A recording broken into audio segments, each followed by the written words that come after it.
Hi guys, welcome.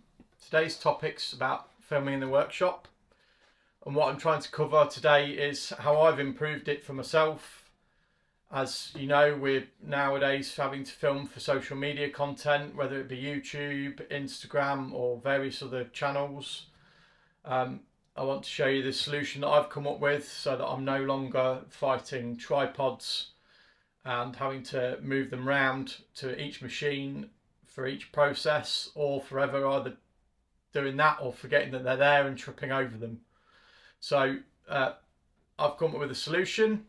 It's based around this track system so that I can then have these runners, which then has allowed me to create this system where I've now got a camera on a rail that I can move around the workshop.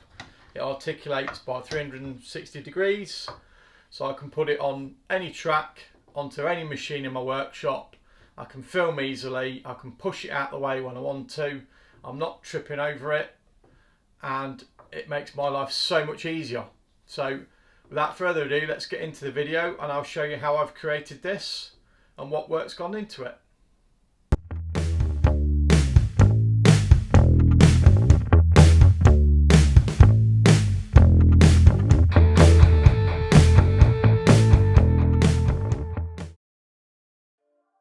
To start off this project, I ripped down 18mm hardwood into 150mm strips.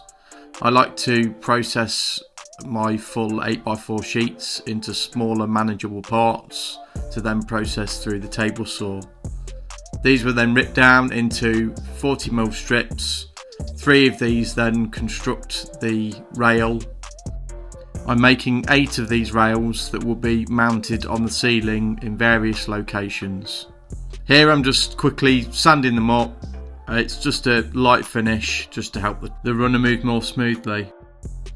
The rails are a basic construction, nothing fancy, but to ensure that the screws did not foul in the middle of the rail, I offset the holes. I like to use these all-in-one countersink bits. I find they give a much better finish for the hole than what you would get from the traditional type countersinks.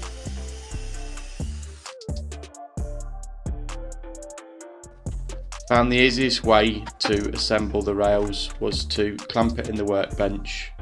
Then I used my combination square as a depth stop to set the centre.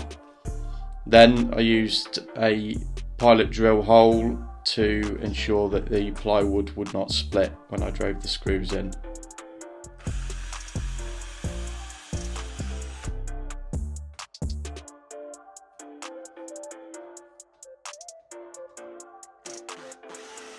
Once I'd worked my way through this process, I then continued with all 8 rails and on both sides, creating essentially an I-beam. Found the easiest way to attach the rails to the ceiling was to pre-mark where the beams were on the rail, fit the screws, which allowed me to free up my hands to hold the beam while I drove the screws in. Once I'd mounted all the rails, I moved on to prototyping up the runner that would run on the track. This process was based around a 3D printer, so you may or may not have seen these constructed, but they have like a T-slot in the side panels, which allows you to then put nut and bolt through it to attach them together. This process lends itself really well to prototyping because it means that you don't need glue to assemble. So it meant that if I'd made any mistakes along the process, I could then undo them and change it if required. Next, I fitted the roller bearings to allow them to run on the track. I found that the best way for these is to fit a washer behind the back of it.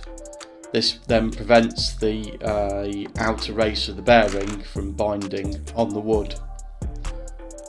As you can see, I decided to have a slot in the side. This allowed me to adjust the clearance on the runner for it to run more smoothly.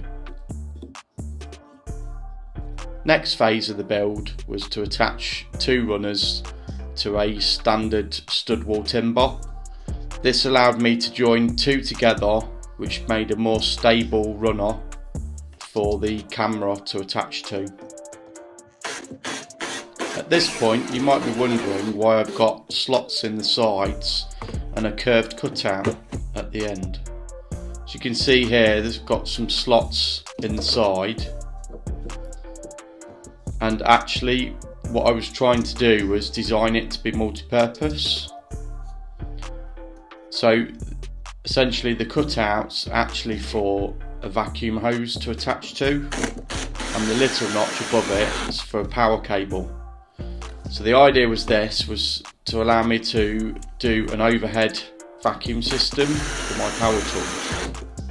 So as you'll see here on the clip, I've got the image of, and what I would then use is the slots that are in the side to then cable tie it on to the runners. What I've found with this runner design is that it's just not quite suited for the camera and the way I want it to work. So as you'll see in the next part, things have changed.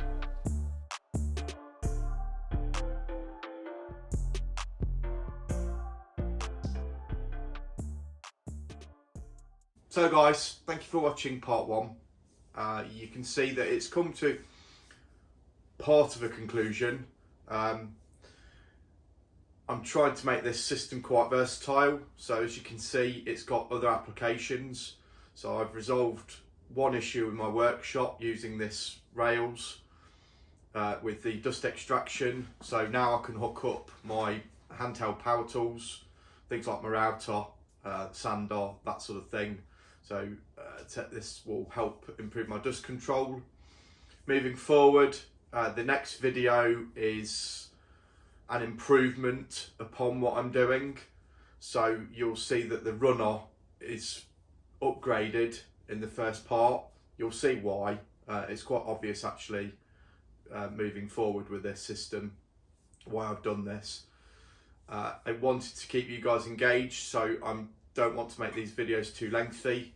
So I have split it into 2 halves. So I hope you'll check out the next part. The link will be just here. Thank you for watching. Like, subscribe. The support is greatly appreciated for me to carry on with this channel, and we'll see where we go from here.